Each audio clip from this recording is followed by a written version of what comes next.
I usually like either you start off with a funny statement, personally, or you just start off with welcome back. That's just my own style of video making, but if you can find a cool way to start, or like, we usually have, how did you do it last time? We had a funny thing, and then we had our intro music, and then we had welcome back too. Well, yeah, we had, what we started with was just awkwardness about, like, who's starting this, and then we burst into laughter, and then you were just like, okay, well, let's try it again. And then you said something really weird. That was great. That was a really good one. We were really good at podcasting. Mm-hmm. Back in the days when we first started, and it was just a one-hit wonder, man. Oh, we're a one-hit wonder right now. We were just fucking, like, what the fuck were the name of the people, like, with the YMCA? Excuse you, the Village People were a good band. Yeah, but who cares about them besides?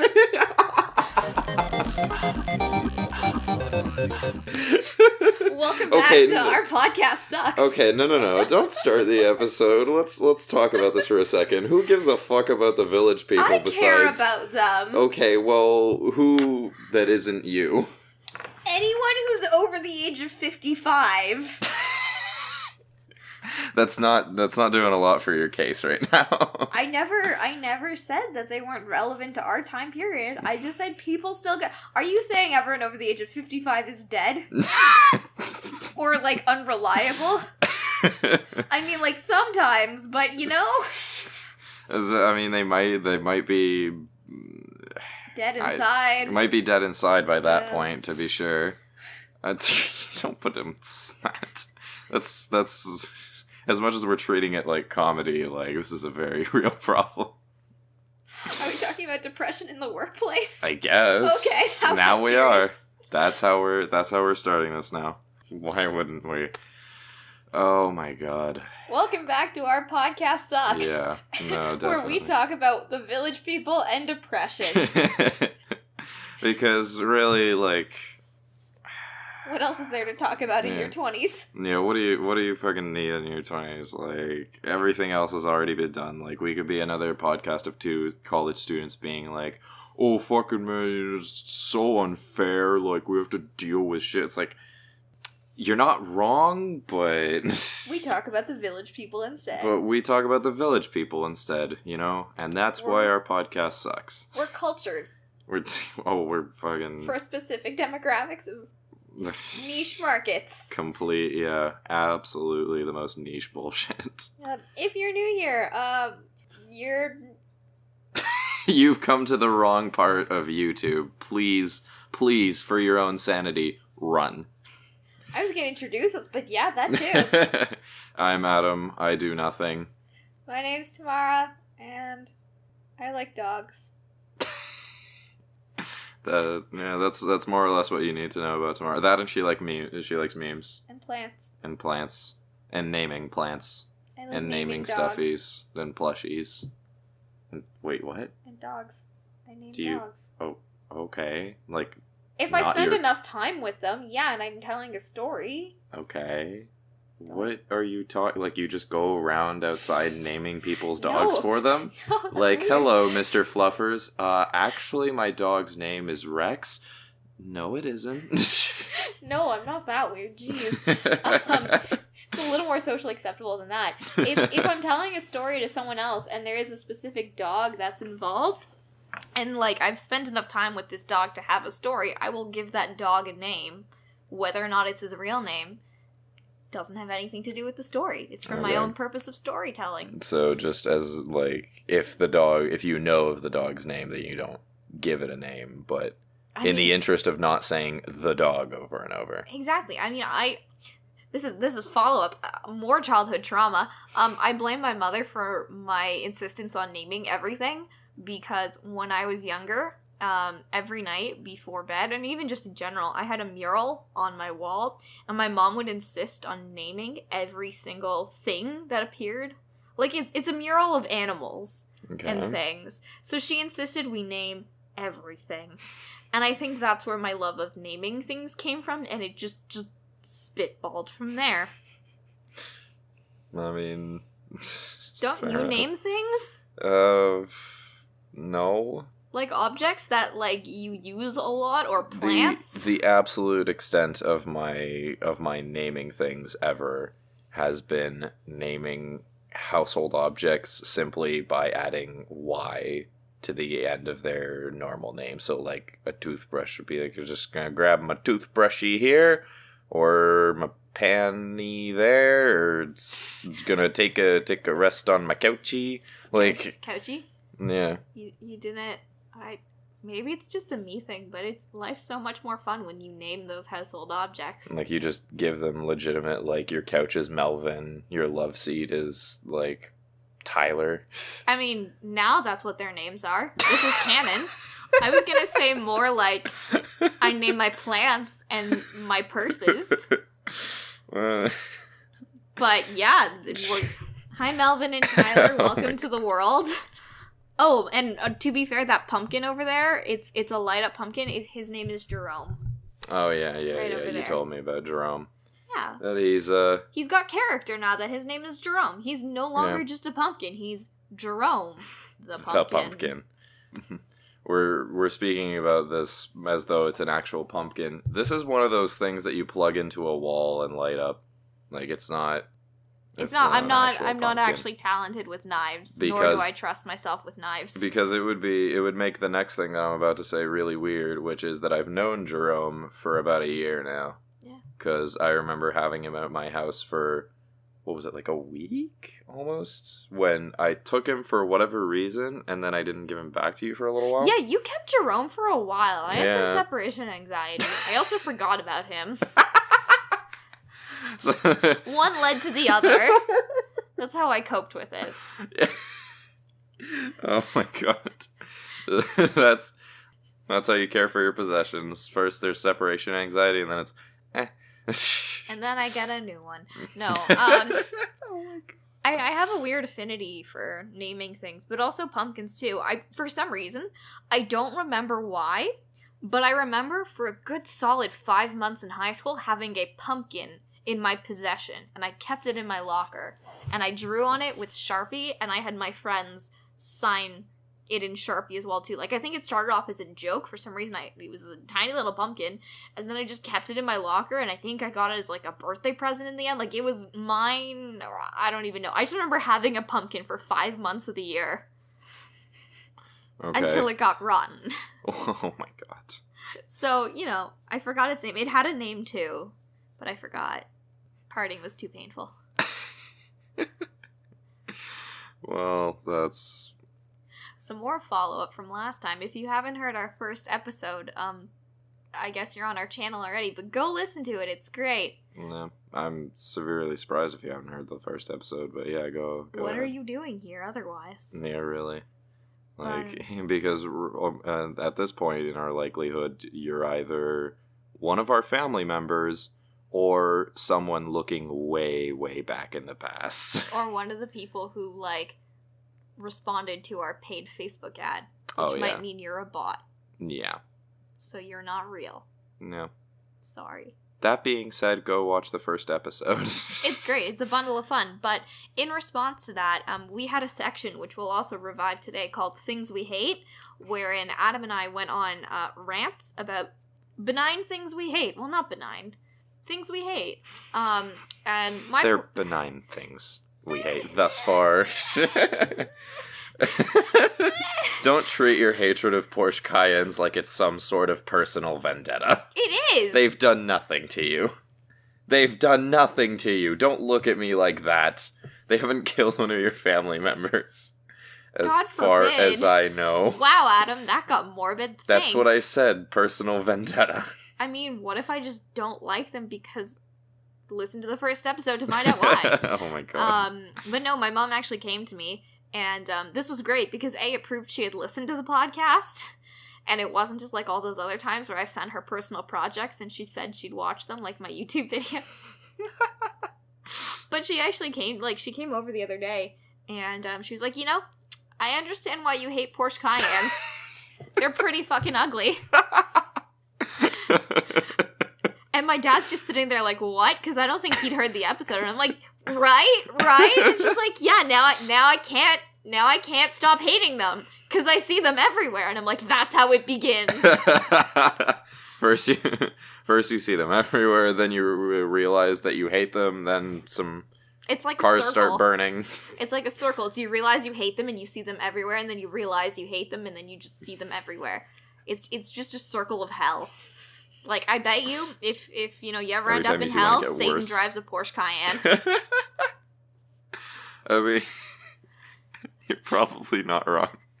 I wouldn't be surprised. I mean, why wouldn't Satan drive a Porsche Cayenne? If Sure. you had to drive something that was hated by a lot of people. I mean, that or a Prius of just in general of like, I feel like the general consensus is like, what even is a Prius? Like, why? I don't know. I don't understand the hate around them. Like, as cars, they're not ugly. Like, they're just kind of meh. Like, I'm ambivalent. Which, considering how I feel about Porsche Cayennes, I feel like says a lot. Yeah. At this point, that's a good thing in Tamara's book. If she's ambivalent about a car, it's like, well, that's better than a Porsche Cayenne. Yep. I'm just saying that the general consensus seems to be that Priuses suck. I mean, I was under the impression that Honda Civics sucked. But, like, they got a sexy new remodel in 2017. And, like, I've always liked cars for some reason. Like, from a young child, I have loved cars. Like, my Barbies had the best fucking cars available for them. And I loved cars. Like, it was just this weird thing. And again, on the topic of Porsche Cayennes and my mother's hatred of them as well, she was like, you know, you always did love cars and you always paid a lot of attention to them. Like, when we were out driving or, like, when we were walking. I like houses and cars. I noticed them. And so she's like, you know, I understand the Porsche Cayenne thing, but I was talking to my boyfriend about the new Honda Civic remodel, because I pay attention to car commercials, because, you know, whatever. And I've been told, because he's a bit of a car guy, more so than I am, I can appreciate the way cars look aesthetically, but I don't know the names of all the models. Like, I know certain ones are the ones I like, and the one I hate, but I don't know all of them. And I was told by him and another male friend who was around at the time, who are both very big car fanatics, that the Honda Civic is now socially acceptable. Same with the Prius. Well, good They've for... made headway. Yeah, I mean, if they're all going on and on to greater heights, then that's good. Hopefully the public opinion will change too, and they'll find another car to generally hate for no particular reason. I vote Porsche Cayenne. Okay, I know you do. Just putting it out there. Yeah. Since we've gone on for a little bit about that. Again. I think if I had to... I experienced this earlier today. If I had to put my finger on a specific thing that makes me unreasonably angry, it's... That isn't like genocide? That isn't like genocide. What? When have I ever said that? Well, I mean, like... Okay, everybody hates genocide, right? And it makes people unreasonably angry. But I am as unreasonably angry as Porsche Cayennes. So when you were saying, like, oh, I'm trying to think of something else that makes me unreasonably angry, I felt the need to say that it can't be something that's widely socially accepted as being awful, like genocide. The logic makes sense in my mind. Yeah, no, that's... Like, things we hate. Porsche Cayennes. I like how you kind of classify that under the same kind of unreasonable anger as Porsche Cayennes. I don't think people are unreasonably angry at genocide. I think that they're very, very well justified in their hatred and condemnation of genocide. I never said my hatred of Porsche Cayennes was unjustified. Anyway. We're not equating the two in severity by no means. Fun disclaimer. I'm going to fully try to salvage this. Absolutely what I'm trying to say, what we're both trying to say. Absolutely non-equatable. Genocide is a terrible thing. I'm probably going to cut this out of the episode because there is no salvaging that. Was it better than the 9/11 joke? No. You equated hating a car, a popular make of a car, to genocide. Yeah, that was to bad. Hating genocide. That was bad. That was low even for me. So what I find truly unreasonably angry, or what I truly find annoying beyond all comprehension for no particular reason, I experienced this earlier today, is when people are letting you go on an all-way stop sign at the wrong time.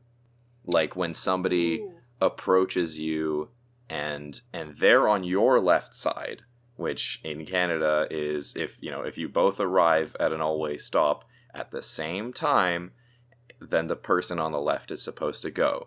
And I drive up to this all-way stop sign, and I see somebody coming from my left, and I immediately think, oh my god, no, we're doing this again. Because 90% of the time, not 100% of the time, but 90% of the time, the person on the left will usher you forward. And I'm like, no, that is not Canadian law. We have been taught to do this a very specific way. Just go, please. I would argue it's Canadian custom to be polite. I know it's Canadian custom to be polite. In this case, on the other hand, they are politely beckoning me into breaking the law. Which I'm not... I mean, it's not like... I know it would take the most square of square police officers to pull you over for not respecting that rule. That being said, it still makes me so angry when I'm at an all-way stop and this guy's just like, yeah, no, come on, it's fine. I'm like, go, just go, please. Like, driving with you must be so fun. Oh my... Luckily for everybody that uses the road in Canada, I have not been in a bad mood when this has ever happened. It's always been something that's ruined my good to meh mood. If somebody does that to me when I'm in a bad mood, I swear to God I will start screaming. I am very rarely in a bad mood. I tend not to drive angry. If I'm angry, I'm like, I'm probably not going to drive. That's just a bad idea because I'm emotional now.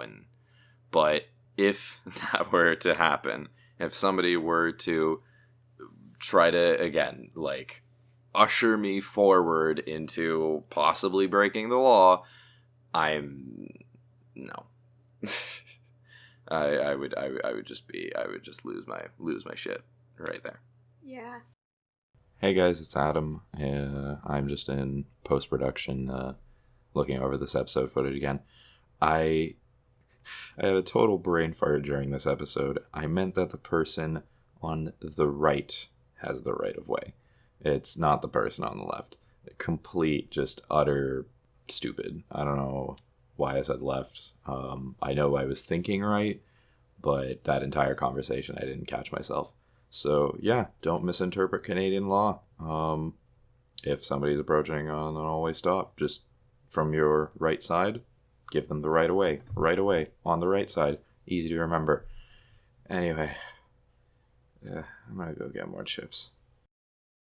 It's always interesting, I find, if I'm in a car with someone, certain people, like you said, you don't drive when you're angry, but like certain people I've been in the car with over the years, you could tell what they're feeling by the way they're driving.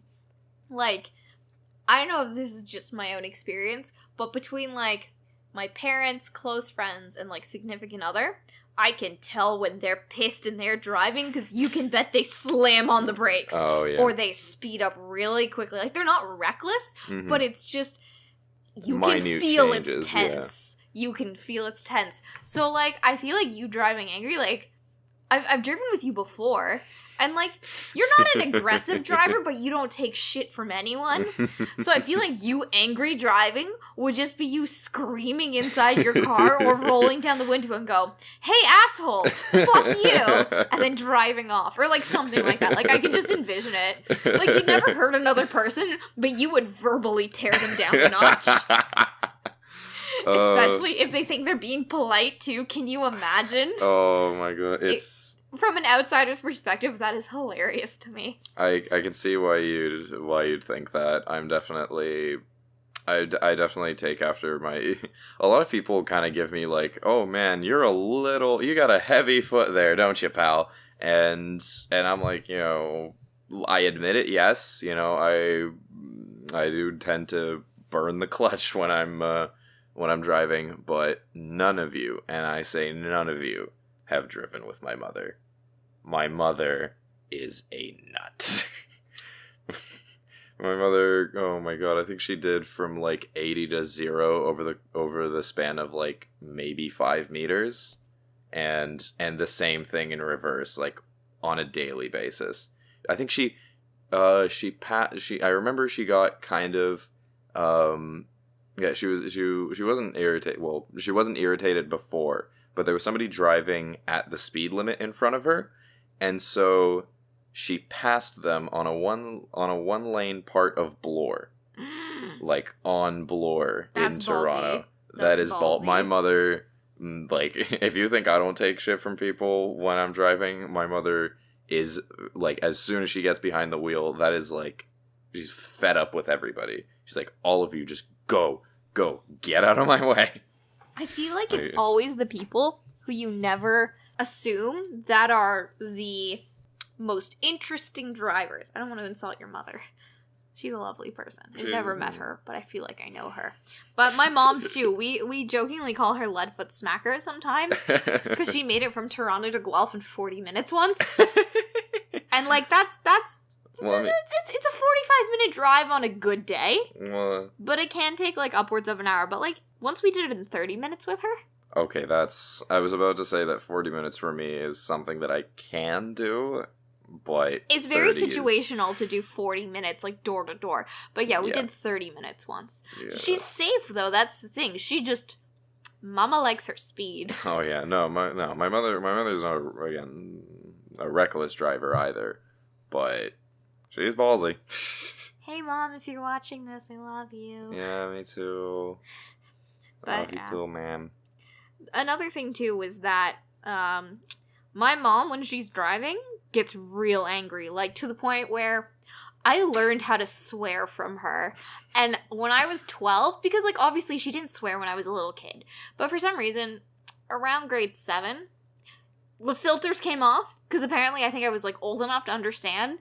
And, like, we had a pretty open household, but, like, I never swore, to my knowledge, before the age of 12. But man, when I was 12 years old, like, my friends had an intervention for me because I apparently swore too much. Because I heard my mom swearing, and I thought it was okay. Like, she'd call people asshats and tell them to fuck off.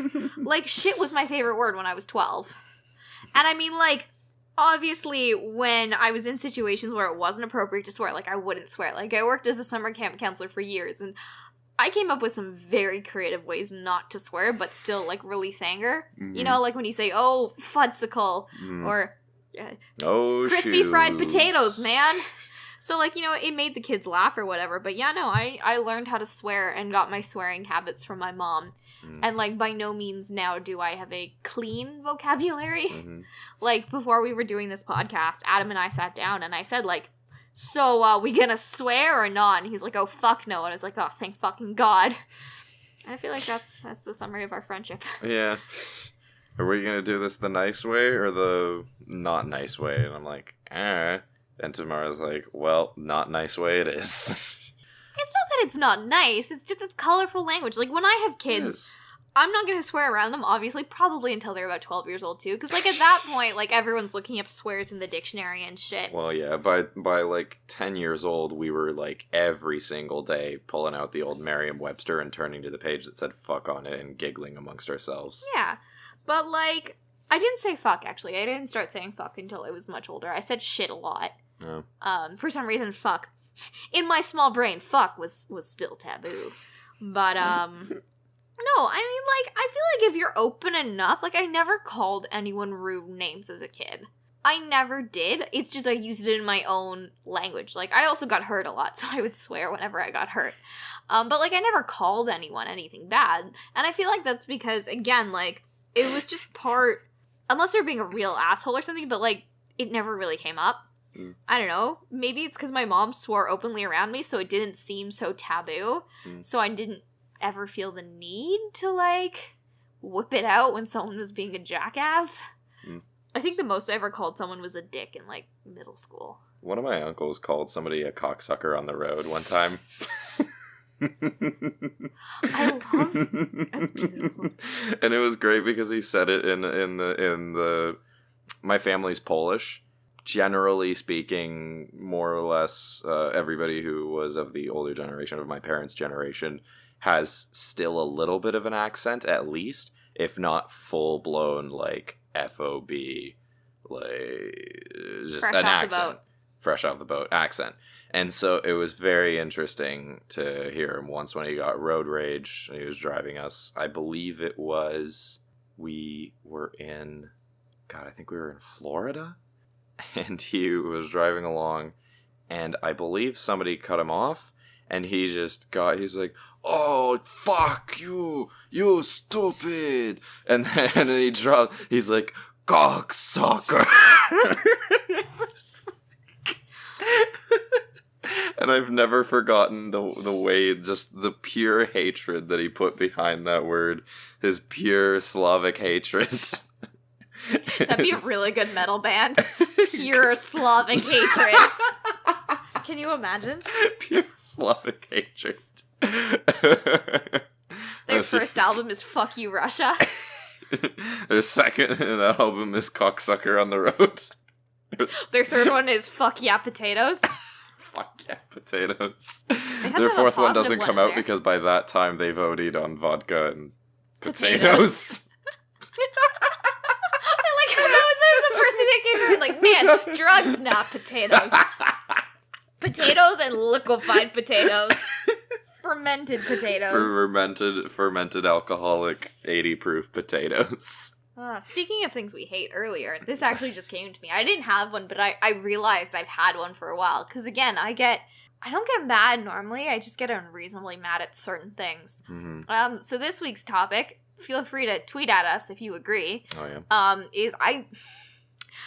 For the past, month now, this one song has been haunting me. Month and a half. And it's in the sense that... Oh, no, not that. I love Despacito. Wholeheartedly, unironically, love it. Okay. Unabashedly. It's Feel It Still by Portugal the Man. What? Oh, let me play for you. You're going to recognize it. You can just continue on it, because I don't know. So, anyways, this song is being used everywhere. In car commercials, in this one YouTuber that I like watching, he used it in 2 or 3 of his videos as the outro, and because I've binged watched them, it just keeps coming up, or it'll be in someone else's, and it's just everywhere. Or I'll hear it on the radio, on indie radio stations, and finally I was like, you know what? I can't tell if I love this song or I hate it, but it's been in and out of my head for the past month, because even when I'm not hearing it, I'll hear it, and I'll hum along the few bars that I know, and that part will just be stuck in my head for a while, because it's just how my brain works. And then I'll move on to the next song. But for some reason with this song, anytime I get it out of my head, like clockwork, I'll hear it again. And it's catchy as fuck. And then it takes about a week and a half to get rid of it. So it'll be in my head for a week and a half to get rid of it, then it'll be in my head again. And this has just happened for the past month and a half. Until finally, I think it was 4 days ago, when I was in the midst of writing a bunch of papers and I had 2 midterms, I was finally I heard it, and I started humming it, and I'm like, you know what? Screw this. I downloaded it on Spotify, and I've been listening to it on repeat since then. And now my roommate has picked up on this, and now plays it whenever I'm in the car with him, and whenever he sees me. So again, anytime it's out of my head, because I've been studying, it's back in. It's not a bad song. It's one of those ones where it's just too catchy. It's too catchy for its own good.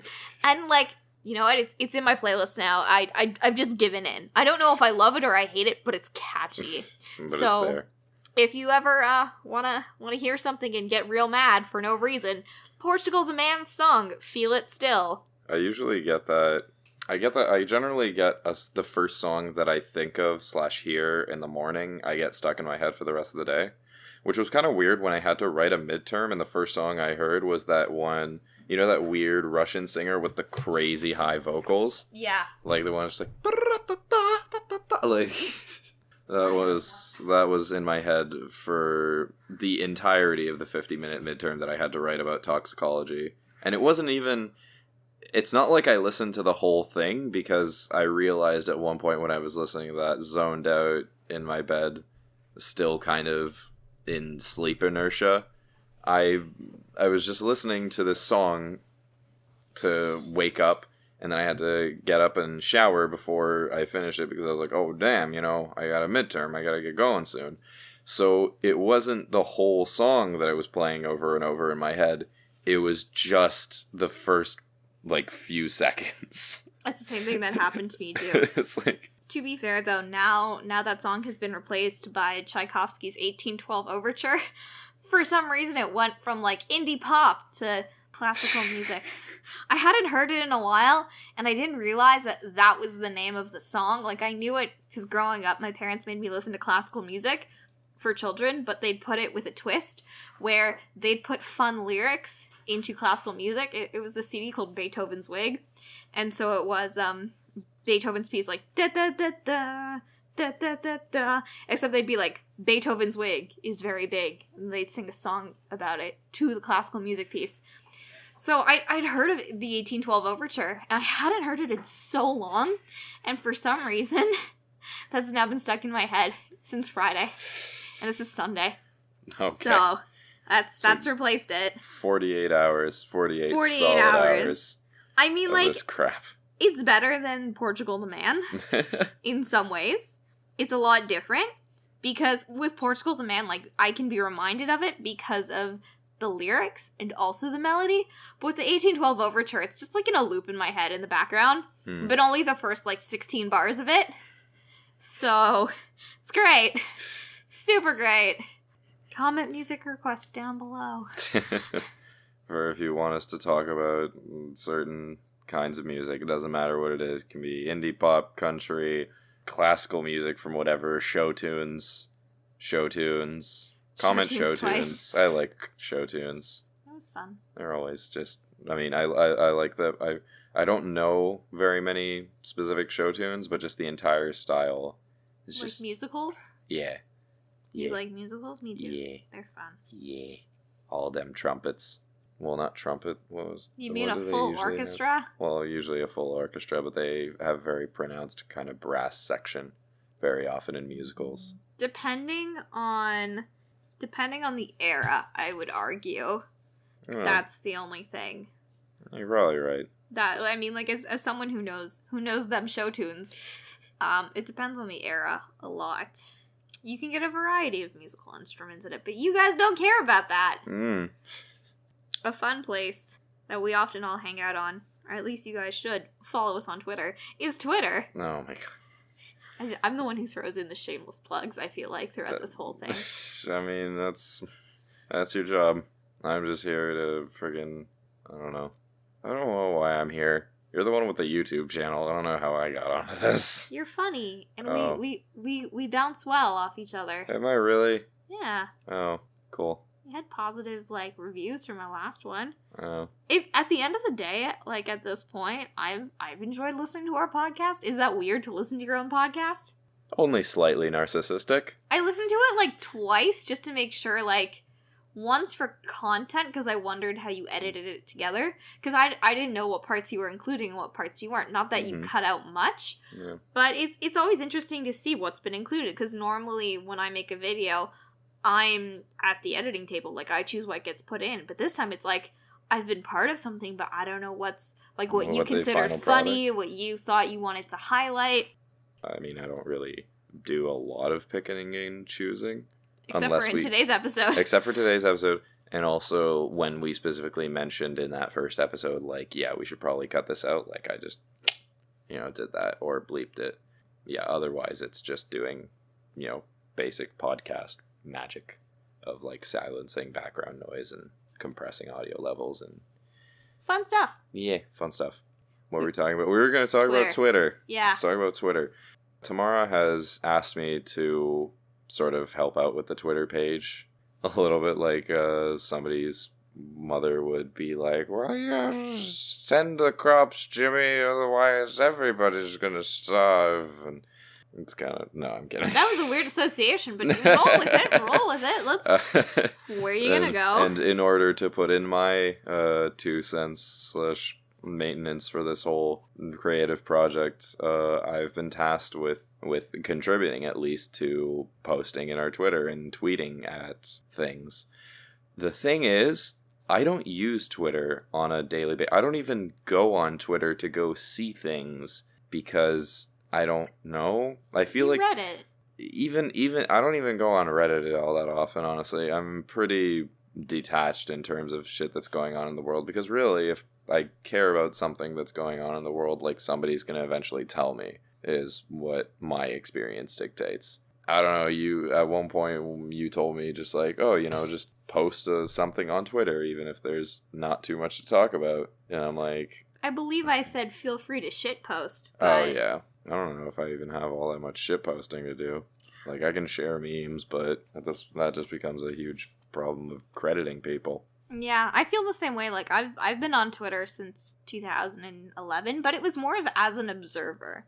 Like, I did tweet a lot, though. Like, I made my Twitter public recently, just for promotional stuff. And I had to do a massive clean out of my old stuff. And, like, I should have saved it. I honestly should have. I'm kind of regretting it. Because there was some hilarious but weird shit in there. Like, vaguely emo. Like, I had an Edgar Allan Poe tweet about how much the world sucked or something. It was like... And I could relate, like, what that was correlating to event-wise. Like, oh man, I remember that was because I was going through a hard breakup. Like, it was just stupid stuff like that. Or, like, it was just really funny. And I wish I had saved it, but I didn't. I was really embarrassed, too. But, yeah, no, now that I'm trying to be active on Twitter... I just end up liking other people's things because I feel like I'm not important enough. Yeah. Or, like, I'm not interesting enough. Like, even when something funny happens, like, Snapchatting is one thing because you're talking to your friends. Instagram stories, you're trying to be douchey and cool. So, like, that's a specific purpose. Twitter, I just feel like no one cares enough. Yeah.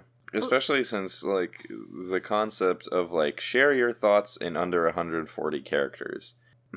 As much as one of my teachers in elementary school actually used that as, like, we had assignments on Twitter. Like, he would make us do, instead of doing a whole book report in any kind of literature thing, we'd do chapter reports on Twitter, and we'd post on his Twitter thing, or, like, we'd tag, I don't know if we tagged, I don't remember exactly how it was. I think he just had all of our Twitters, and... He had us make professional Twitters and everything. Like, one of the classes was, all right, we're going to be starting doing English. Now everybody's going to make a professional Twitter for this class. That sounds really cool and hip with the times. He was a pretty awesome teacher. That being said, I don't really... Because his whole thing... He was trying to break the thing that we'd been taught for a long time, which was to fill a word count. Yeah. Now he wanted us to learn to kind of boil our thoughts down so that we could still express ourselves meaningfully under the constraint of brevity, is how he put it. So, yeah, I had a point where in grades 7 and 8, I submitted my thoughts on 1984 through Twitter and was marked through Twitter. Did he just, like, tweet you back, like, 9 out of 10? No, he didn't tweet me back, but, like, I had to tweet either at him or, I think, yeah, he just had our Twitters, and he checked that we made the submission by that deadline, and he would just mark us on our tweets. I guess you had timestamps on them, too. Yeah. Damn. It's actually really cool. It's one of the few, a lot of people have these cool teacher stories from when they were in elementary school, and I have the one prof who, well, not the one prof, but the one teacher who just made me submit book reports through Twitter. That's really innovative and, like, really cool, honestly. I remember I never put projects on YouTube, but, like, when I got Final Cut when I was 13 years old, because I wanted to be a YouTuber then, and, like, I knew that's what I wanted to do at some point, so I got it as a birthday gift for my 13th birthday. And so whenever we'd have a school project, I used to make videos, and, like, I've kept some of them. I know in first or second year, for one of my courses, I did a Law and Order parody, and it was funny, and, like, we got the, like, sound effects, and I spent, like, 18 hours editing it together, and it was pretty funny. I want to know if I still have it or not, but, no, I like teachers who get you to do projects in cool ways, so it's not like you're just spitting information back. Like, for you got to do the thing on Twitter, and for me, like, I had to make videos about certain topics.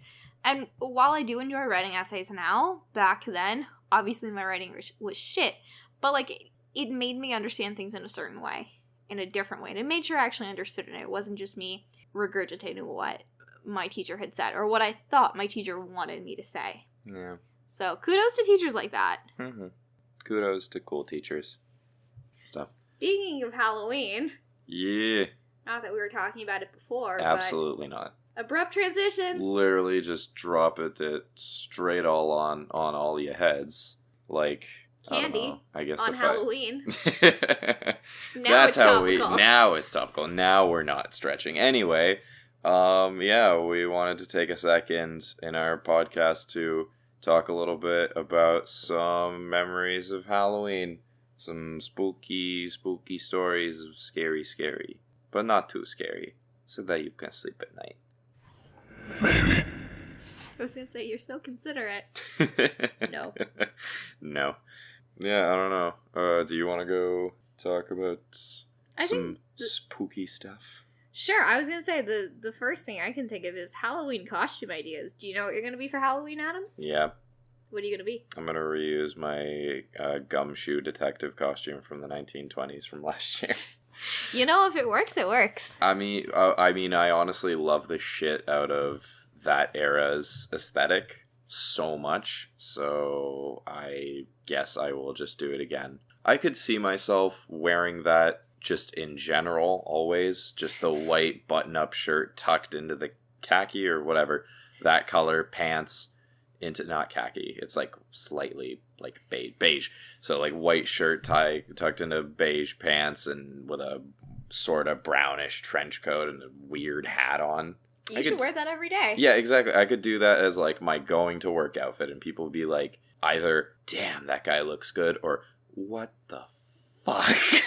I feel like it's a very thin line when trying to rock period pieces between tacky and like a good homage to it. Mm. But it's a good costume. I mean, like, I can't talk about reusing costumes. I was Mabel Pines from Gravity Falls for like, what, 2 Halloweens in a row, and then like 2 fan expos as well. So yeah, and even my costume this year is being reused from another costume party last year. Wasn't a Halloween party. Okay. It was a costume party. Okay. Yeah. Okay. The one that you spilled alcohol on and almost short-circuited me. No, that was the Halloween party. No, it was a birthday party. No, you were the Stranger Things. I wasn't Stranger Things at Halloween. I was Mabel at Halloween. I was Stranger Things at the costume birthday party. I have photos. Okay, well, whatever. In any case, this is all shit that is gonna fly over anybody's heads. Anyways, I'm dressing up this year. Essentially, what happened was I wanted to do a couple's costume with my other half. And he's not super into dressing up. Like, last year he didn't really dress up. And the year before, we did Halloween in a train station. Because we had to be in Toronto for something. And the year before that, I don't remember what he was for Halloween. He might have done, like, you know, one of the, like, stereotypical, like, guy half-tries costumes. But my idea for this year was that I would dress up as him. And he would dress up as me. But then he was like, no, that's stupid. I don't know. I'm sorry if you're listening. That's a horrifying idea. No, it's not. If I were to dress up as him, I would wear, like, a nerdy graphic tee, a pair of jeans, a pair of Converse, a cardigan. I could probably borrow his cardigan. I also have one of his nerdy graphic tees because I sleep in them. And I'd carry a Nerf gun around and a laptop. Yeah, but what about him? Oh. He'd have to come in decked out in full makeup, an image that I will never erase from my mind. He would probably have to get some, like, crazy, like, some wig to put on his face that does not work with his face because he's got a short hair face, and just... Oh my god, is he going to be wearing your clothes? Are they not going to fit? Well, get ready, because that's what he's dressing up as for Halloween. Oh my god. I'm not dressing up as him, but he's actually, as of today, I convinced him. No. He is. What? Makeup and all. That is nightmare fuel. It's not going to be that bad. Are you sure? It started because I have this, like, Calvin Klein t-shirt that I bought at the Bay. And when we were in the Bay, I saw it, but in men's form. And so I convinced him to buy it. Oh my god. And I happen to be wearing it today as well. Oh my god. So I was like, hey, you know, if you were gonna dress up as me, like, it's one of my favorite t-shirts. And, like, I do wear it a lot. I don't know if you'd, like, associate it with me. But it's, like, a fashion-y brand name on a black t-shirt. And to me as me, that's very Tamara.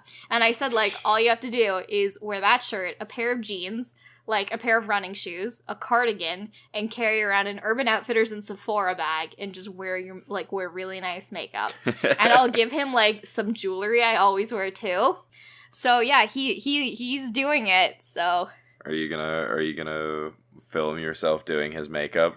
if he lets me. It's up to him. I mean, like, this is already far out of his comfort zone. Me being like, can I put my everyday makeup on you? Not like foundation, because we have completely different skin tones. Yeah, like, no completely. Shit. No shit. So that would be, like, kind of weird. And also, like, as much as I love him, my foundation's expensive, and he's not buying it, so I'm not about to waste my foundation. But, like, I said, like, I'll contour his face, I'll highlight it, I'll give him, like, my normal smoky eye I do every day. And instead, I'm gonna go as the Wall from Stranger Things, and one of my friends is gonna go as Eleven, because Stranger Things is released the night of the one Halloween party all of our friends are going to. And we're all a bunch of nerds, and I really like that costume. And I figured out how to waterproof it. Solid. Yeah. Oh my god. It's gonna be great. That's gonna be an image I'm never getting out of my mind. To be fair, though, he actually likes that Calvin Klein shirt. Like, I made sure, like, it was on sale for $20, and I'm like, look, you know, like, we can always go to Forever 21 and, like, find something cheaper. But he was like, you know what? I genuinely will wear this. So I was like, great, okay, it's a cute shirt, yay, we're matching.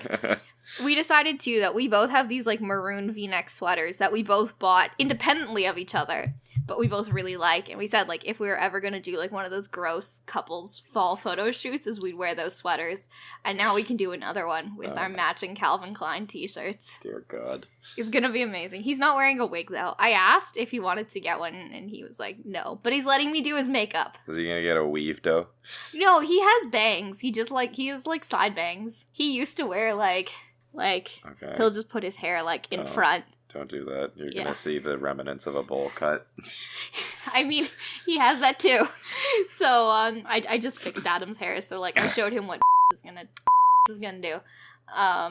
So, yeah, he's gonna do that. Yeah. So he's gonna do that. I've convinced him, and I'm really excited. I don't know if that makes me really narcissistic, but I'm really excited for how it's gonna turn out. And if people will get it. I just think you're going to enjoy seeing your significant other in makeup because you, by nature, much like other people, are a sadistic person. I'm not a sadistic person. Or aren't you? No, I'm not. Okay. I think it's gonna be weird. I'm gonna have to, like, I don't know how I'm gonna do it, because I have to do my own makeup that night too, and I only have, like, X number of makeup brushes. So, if I want to do his well, I have to figure out how I'm going to put it on his face. Just for sanitary reasons. But yeah, no, I'm really fucking excited. I think it'll be great. I don't know. The thing is, like, here's what goes through my weird head. Is, like, in my mind, that shirt is very Tamara. But to other people, is it gonna look like me? Like, that's why I posted a picture of Snapchat of, like, him and I wearing the same shirt. So that people would be like, oh, okay, you know. Because, like, I wear that shirt a lot, but I don't know how many people actually take note of what I wear, you know? So, I don't know, I figured the Sephora bag and the Urban Outfitters bag, because Lord knows I have them littered around my room, would give it away. And I offered he could take one of my plants for the night. But he was like, no, your cactus is too much responsibility. So I may give him a plushie to just carry around. I don't know, we'll see. We'll see if anyone actually picks up on it, like... I feel like they will. I feel like they'll see in, like, full makeup and, like, smoky eyes. And they'll just be like, oh, I see what's going on here. I thought... after the initial horror, of course, but... You're gonna be so pretty. I'm not gonna do it to, like... To make him look bad? No, I don't imagine that you will. I'm gonna make him look really pretty and sparkly. I just think you have to keep in mind that is a decently built dude. Like, he's not a hunkering guy, but I don't think you really would want to pick a fight with him in a bar fight. I think there are better people that you could pick a fight with at a bar. So that kind of build of person in full makeup sounds like just one of the worst cases of cognitive dissonance you could possibly get. Like, the only thing worse would be somebody along the lines of, like, I don't even know if I would really find it so weird if Arnold Schwarzenegger was in makeup like that. He does wear makeup. Arnold Schwarzenegger? Yeah, stage makeup. When he used to do bodybuilding competitions, they wear makeup. They also do self-tanner. Well, yeah, but they don't do smoky eyes. Well, no. But, like, I don't know, there's plenty... Here's the thing, like, this is gonna get real, like, into some heavy topics. I don't think that makeup should be a gendered item. I mean, like, say what you will about it. Obviously, there are non-binary people who wear makeup and those who don't identify as female who wear makeup. I'm trying to be really inclusive, so, like, sorry if my language is still off. I'm trying to find the best way of phrasing this. But there are plenty of, like, men, women, non-binary people, or femme-identifying people who do wear makeup. And, like, they rock it. Like, I have seen so many male makeup artists who, they are so talented. Like, far more talented than I will ever be. And I think, honestly, like, if you feel good wearing makeup, like, you do you. Who am I to tell you otherwise? And, like, the other thing, too, is, for me at least, like, I started wearing makeup when I was, 11 years old, because I had really bad acne. And, like, it sucks for guys who feel like they can't cover up, if they want to cover up their acne, like, there's no option for it. Like, I've had this conversation with other male friends before, like, why don't you just buy some concealer? Like, you don't have to do a full, like, bake of your face, but, like, if you have scarring and you're uncomfortable, that's what concealer's for. If you're, like, I've talked to guys and they're like, oh, I hate my under eye bags, and I'm like, there's a product for that, like, you don't need to buy, like, a million products to make it look natural. Just, like, put some on your finger, rub it in. Just make sure you wash it off at the end of the day. Why not? And I think it, like, this is another thing I hate. I really hate it when people feel, especially men, feel like they can't wear makeup if they want to cover up any, like, imperfections on their face. Like, not saying you have to, but I'm saying, like, if it will help your confidence, if you do that, why not? Like, why is it so scary to do that? You know, like, I hate how there's this societal norm that men can't do that. And, like, even further, Sephora itself as a makeup store has men's skincare in it. And also just shampoo. Who cares about gendered shampoo? Like, yes, certain ingredients are better for male hair versus female hair. But, like, on the up and up, if your shampoo's just, makes your hair moisturizing and shiny, why can't a dude walk into Sephora and buy it? Like, why is there this fear just because it's a store that also sells makeup? Like, I've had male friends refuse to walk into Sephora with me, or they'll walk in there and they'll be so uncomfortable, and it's like, why? I don't understand. I also don't understand gendered products like razors, too. If it's just a straight razor, like, if it's your basic razor with 3 blades, why does it have to be pink for women and black for men? Like, certain shapes and sizes for specific parts, I get that. Fine. But if it's a basic razor, like, I use a basic razor for, like, I don't know, if I want to, like, get rid of peach fuzz or something, why does it have to be pink? I don't get that. I don't know. Like, it was an arbitrary decision in the 1940s that pink was for girls and blue was for boys anyways. Yeah. And it bothers me. And, like, again, wouldn't it be great? Like, if you could think back to high school, if you had really bad acne, wouldn't you love to cover it up? If it was, like, such a big thing for you that, like, you know what I mean?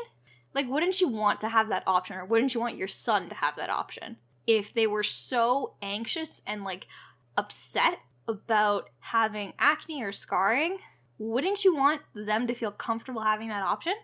Like, I would just want my kid to be happy, or, like, my friends to be happy. Honestly, no. Because I didn't have, like, terrible acne the way that, like, some people, like, really have had a lot worse acne than I did. Mm-hmm. But I had, kind of basic sort of, like, teenager, every so often a pimple would show up on my head. I'd have terrible blackheads. But I think on the same side, again, and I'm speaking as somebody who's really, I've never really gotten shit for it necessarily on my appearance, but from a certain perspective, I also kind of feel like, I don't know, I mean, I wouldn't, it's not that I would be like, oh, well, you can't use concealer, like, to somebody, or that I think you're weak for using concealer. So, okay, so maybe I do agree. Okay, if I would give the option, but I wouldn't endorse it. I wouldn't say, like, you should probably, if you have problems with your acne, you should probably go get some concealer. I would just say, well, you have some problems with your acne, or you have some problems with anxiety. Let's talk about why you're anxious. And if it really boils down to, I'm self-conscious about my face, like, sure. But, I mean, if it would help them, like, I'm not saying that that's the problem to solve it. Like, oh, you have acne, go get concealer. Like, obviously, my opinion I don't know if this was conveyed or if that just wasn't understood, but, like, my opinion is that, like, if you have skin problems, go see a professional first. Yeah. But, like, if it's at a point where you just have scarring from it, or you just have remnants that make you feel uncomfortable, and it's to the point where, like, you're on, like, it's not the be-all and end-all of your anxiety, but if it would make you feel more comfortable to cover it up, why not? I'm not saying it's a solution to it, but if it helps you get through the day, and if it makes you feel a little better in your own skin, like, obviously, like, I could safely say this, like, when I had really horrible acne as a kid, and I used to wear makeup, it's not that I, like, thought I was just a horrible, bad person. Like, my self-esteem wasn't based on, like, wasn't low on the fact that I wasn't super low because I had acne. The fact that I was able to cover it up made me feel better. And it just was, like, one less thing to worry about, you know? Like, it was just like, you know what? At least no one's gonna see this thing on my face that's bright red. Now it's skin-colored. It's still there, but it's skin-colored, you know? Like, it made me feel more confident in myself. And, like, wow, this turned into a really, like, deep, long rant. We went from Halloween costumes to makeup. Like, yeah. We tried to make this Halloween-themed, and yet. I think it's important, though. Like, you know what? I've gotten a lot of shit, especially from guys who are like, why do you like makeup so much? Like, isn't it just creating, like, you know, like, superficial beauty standards that women can't live up to? Like, yes, on the one hand, the industry itself is fucked, but at least a lot of people like myself who are dedicated to it as, like, a craft in a way, appreciate it and use it as a way to make other people feel better about themselves, including themselves. Like, not that I don't, like, I'm at a point where I can go out in public without makeup. It's I choose to put it on every day because I like putting it on and I like creating something. It's like painting. Your face is a canvas. I can do different things to my face every day that will change the way I look if I want to, you know? Like, I have the option to. Why not? Like, it's not like it's affecting anyone else whether or not I put contour on my cheeks or whether or not I do a smoky eye or something. Like, you know, I like glitter, so I put glitter on my eyes and it makes me happy. Helps me get through the day. Like, why not? Like, yeah, and I mean, when you kind of turn it into, again, the way that you say it, like, where it's more, it's less you're kind of trying to achieve a goal through that, which is something along the lines of, like, you're putting on makeup in order to look better, rather. Because when you do that, you can kind of find fault with anything a little bit. Like, a lot of people who could be like, oh, you know, why are you doing makeup? Like, it promotes those beauty standards. Like, I'm sure you could say that for, like, a lot of different things. Like, you could freaking tear down all of advertising. You could tear down the clothing industry. You could tear down gaming as well, too. You could tear down absolutely anything on that basis. But if you're doing it as a craft, if you're just kind of, like, if you're treating it like people treat art. And, like, here's the thing. Like, at the end of the day, no offense to anyone who doesn't understand makeup, but I don't do this for you. Like, I also don't dress as, like, a heterosexual person. I don't dress for men. I don't do my makeup for men. Do you think, like, when I do a smoky eye, can you tell that took me 10 minutes? No, I do it because I like it. Can you tell the difference between the different eyeshadows on my eye? No, I can. And to any people who can, it's a great conversation starter. Like, if I see someone whose makeup looks flawless and I obviously feel comfortable in the situation, I'll tell them, hey, your eyeliner looks great. And you know what? It's nice. It makes someone's day. Someone's done that to me before, and it's, like, the nicest thing ever. But, like, I don't do it for other people. Most people who I know, you know, people who choose to wear makeup or who dress up nice don't do it for other people. They do it for themselves. Like, hell, one day I'll go from wearing jeans and heels to, like, sweatpants and running shoes, and I do it because I want to. Oh man, this got deep. But yeah, so, long story short, my boyfriend's wearing makeup for Halloween. Yeah, and then we discussed the societal standards and kind of the moral dilemma behind makeup as a whole. So you can't say we're not deep on this podcast, man. Nope. We touch on everything from memes to truly deep moral conversations, ethical conversations. Like, what did we have a conversation about earlier? Friggin' Twitter, how to use Twitter. Yeah. And now here we are. I feel like that's the best part of our podcast, if I can say that, having only recorded technically 3 episodes, but 2 episodes, is that we go from deep to funny and lighthearted, which brings us to our next topic, spooky stories. Spooky stories. Do you have any spooky stories? I have spooky stories. Why don't you start us off with your spooky, scary stories? This one's not exactly, I guess, all that spooky to other people, but it really made my heart jump out of my friggin' chest. One time I was home alone at my house in Toronto, and I went to the bathroom to shower at night. I usually don't shower at night, but that time I had. And after I was done my shower, I wrapped a towel around my waist and I was going back to my room. And I shut off the light in the bathroom before closing the door.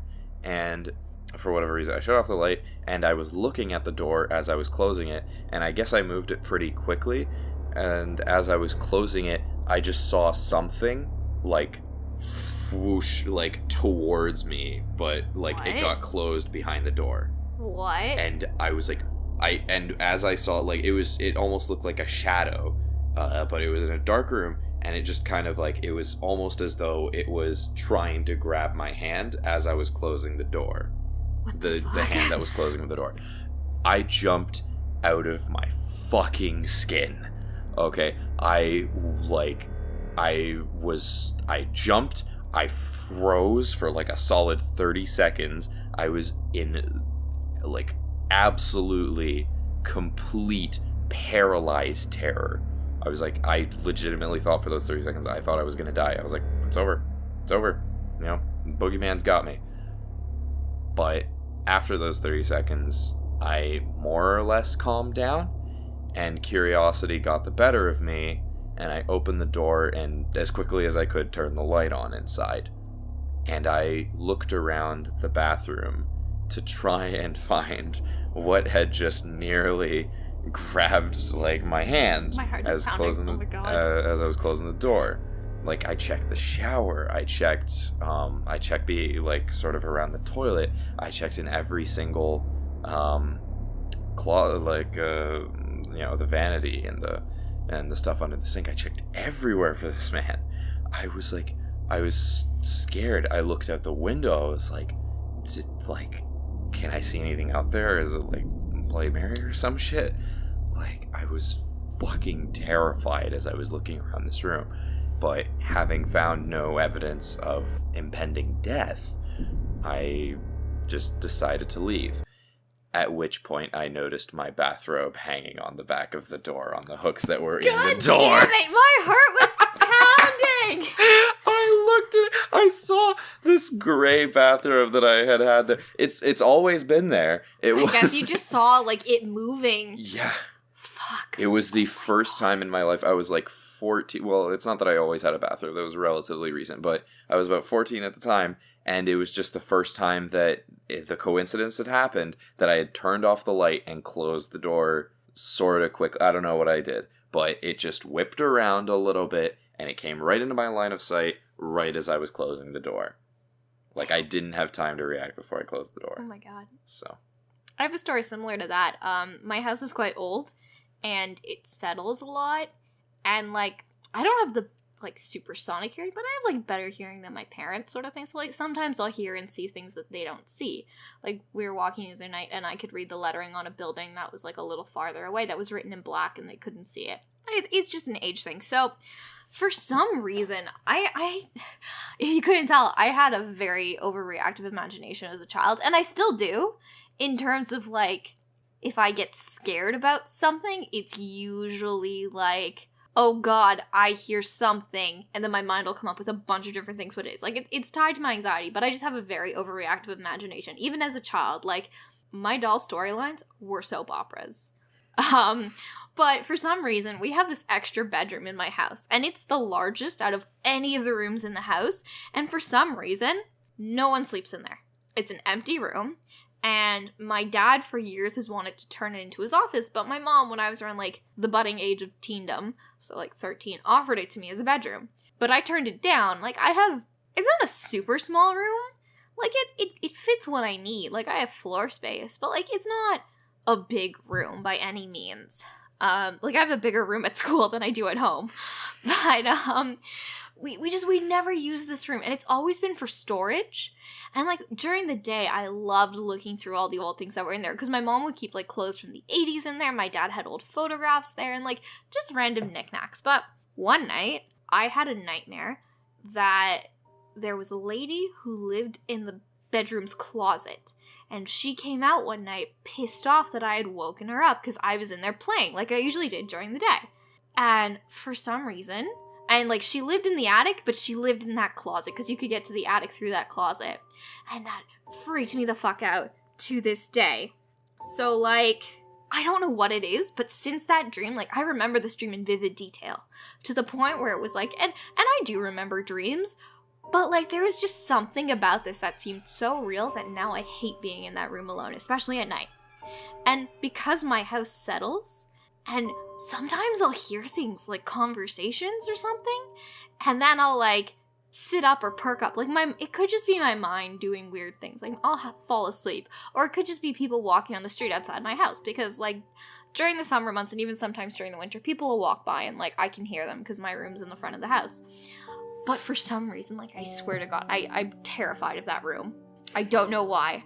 And like it's even weirder that like now we have a moth infestation, and we've had it for a while. There used to be moths like, you know, everywhere else, but it started in that room.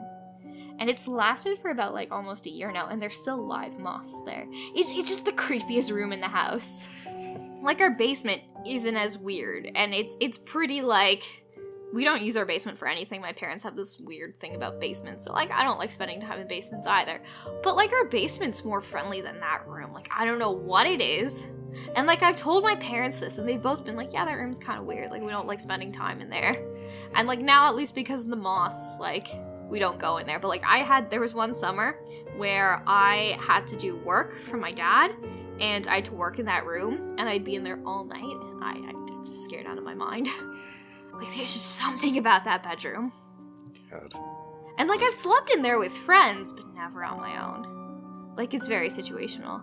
And like the other thing too is there's the light has a timer in that room, so that like, you know, if we're ever like away or something, the light will like go on, so it looks like people are home or whatever. But sometimes that light will just go on in the middle of the night because of the timer, and it's just freaky. And like I can see that room from my room, and my parents' bedroom is like farther back, and it's just, they're heavy sleepers too, and I just hear stuff sometimes. I'm just like, what the fuck? Or like I have beaded curtains outside my bedroom that like when something moves past them, they rustle. And sometimes they'll just rustle in the middle of the night, and it's like, oh sweet Jesus, what? So I sleep with the light on now.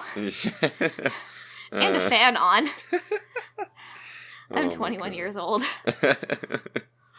Yeah. Did you ever do those things? Like you just, in your mind, considered something as scary when you were a child, and it just affected your perception of it? I mean, like, maybe not to the extent of the front bedroom. Well, but I mean, there was one time where I think I couldn't sleep for about 2 months after I was a pretty like scaredy cat child. Like I was very easily influenced by anything that kind of was like occult or weird. So ghost stories were kind of the easiest way to get me paranoid. yeah. But I mean paranoid, you know? So one time, I remember at summer camp, I was with a bunch of kids in a cabin, and we generally got along pretty well. But they found out this weakness of mine one night when they started telling ghost stories about like a really creepy priest. I'm not even going to try to recall what Please the don't. content of these stories was, because they just scared the crap out of me. I have to go to bed after this. Yeah, exactly. No, it was gruesome. But what really kind of drove the point home was when later they somehow, I don't remember, I think it came up at some point in conversation, or they found out or something. I might have told them kind of offhand. I can't remember anyway. But they found out my address, and they set one of the stories like in my neighborhood, like one of the ghost stories that they were telling amongst each other. Fucked. I couldn't sleep for 2 months after I got back. I kept looking at the front yard like, oh my God, is tonight the night? Am I going to die? I remember I had, again, overactive imaginations. Like, when I have dreams and I remember them, they're weird or they're very detailed. And I remember, again, I don't remember the context. But, like, again, it's one of those things, like, to this day, I'm still kind of uneasy about it. I had a dream that Deborah Messing from Will and Grace in Will and Grace, tried to murder me. What? And it was this really elaborate plot, and we never caught her. And after that, I just couldn't, and, like, I used to love Will and Grace. And I just have this weird, uneasy feeling whenever I see Deborah Messing, like, in a show. I'm like, I'm not gonna watch that. I don't know. That and The Front Bedroom were, like, two things from my childhood. Actually, no, Deborah Messing was from, like, 7 or 8 years ago. Like, it was recent, but I'm still like, yeah, no. The other time I remember being genuinely scared shitless. This wasn't so much from ghost stories, because, like, again, I was a really anxious child, so, like, I felt like I was the family guard dog, too. So, like, any jump in, like, any noise in the house, I'd wake up. Even though, like, we had security systems or whatever, I was, like, a first line of defense. And I still get really anxious, too. Like, I sleep a lot better in Guelph than I do in Toronto, because for some reason my brain is like, Guelph is safe. You will not be murdered here. Okay, cool. But, the first time I was truly scared shitless was one of the first times I ever saw a meteor shower. Because, and this was also one of the times too, I was fairly young because we used to go up north to cottage country because my aunt and uncle had a cottage, and you could see the stars really well there. But the first time I ever witnessed a meteor shower and realized that there was life beyond our planet, I was like, and the other thing too is where we went to watch the meteor shower, we went for a little hike in the woods. Like, it was a well-known path that we knew. It was like a bush area near us. But I held on to my mom after that. I'm like, we're not alone in the universe. Like, aliens exist, guys. And I just remember being like, I saw those meteors, and I'm like, oh my god, science is real. Science is, because that was a doubt. I always loved astronomy, too. Like, I loved learning about the stars. But they're sort of like, when you see a shooting star, it's like, oh, cute. When you see a meteor shower, there's like a mile a minute happening, and they're not just small shooting stars. They last a good minute. You know, like, they light up the sky, and it's like the work of some... It's just incredible. Like, if you're religious, it's a religious experience. But I was just like... I mean, like, now when I see it, I'm enthralled, and I love watching meteor showers. And I even texted Adam a couple days ago, because there was a meteor shower recently, and I was like, hey, want to go look at some space shit? And we were both busy. It didn't work out. But, like, the first time I saw a meteor shower, fuck, I was terrified. And, like, now it's turned into this, like, I don't know, maybe it's because I've been on Tumblr for, like, 7-8 years, that there's this weird love of aliens I have, where it's like, space shit, fuck me up. Like, I started watching the X-Files, and I'm like, paranormal life is great, conspiracies, yay, government's hiding it. But, to, like, a level where I love it, not that I'm, like, into it. I have an alien sticker on my laptop, even, I just noticed. But, I love space stuff, but, like, that scared the shit out of me. And, like, even watching a video on the Fermi paradox recently, like, within a year, I was like, oh my god, we're still not alone. If you have the chance, it's definitely, if you don't know what the Fermi paradox is, there's a wonderful video by Kurzgesagt. Just look up the Fermi paradox, and there's a video by CGP Grey as well, who's one of my longtime favorite YouTubers, but the two of them made a video on it, and it's so cool. And you'll be rightfully freaked out. It talks about why haven't we figured out about aliens and whether or not they know about us, and why haven't they contacted us, and if they have, how could they have contact? It's so cool. It's science-based. Like, it's very much science-based. Like, it is an algorithm, it is a theory, but it's still kind of like some of that X-Files shit in there, too.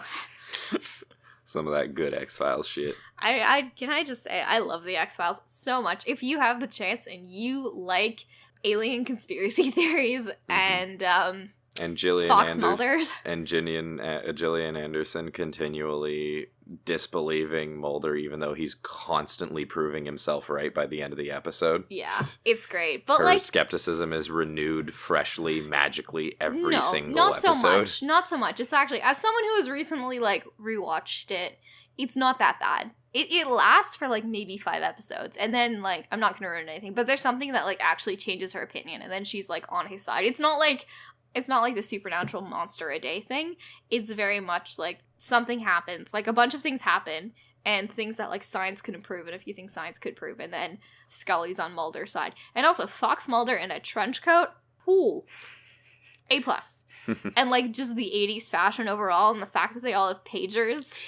And, like, when they sit down to type out, when Scully sits down at the end of the episode to type out her, like, scientific facts on, like, this giant brick of a computer, it's just so great. It's so great. It's equal parts nostalgia and great writing. Mm-hmm. X-Files sponsor us. Fles. Still running. In lieu of that, I guess we'll in wrap lieu this means up. Instead, but yeah. Words are fun. I guess that is it. Thank you very much for listening to us gab on and on about people who friggin' beckon you forward when they have the right of way. Our difficulties with Twitter. Makeup on Tamara's SO. And Halloween. Some real deep shit. And then Halloween spooky stories.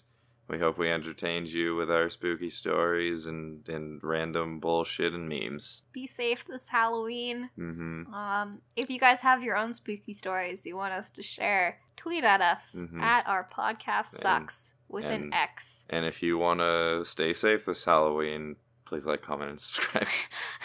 Wow, that's great. Oh, wait, I just realized the implications of what I just said. What if they're not safe? God, Adam. Still, please like, comment, and subscribe down below. I think I'm going to take that out. No, you gotta keep that in. No, can we try that again? I really don't want to be, like, responsible for a curse. I didn't realize that that's what that meant. I sound like a stalker. Okay. Please like, comment, and subscribe if you enjoyed this video and want to hear more spoopy content from Adam and I. Mm-hmm.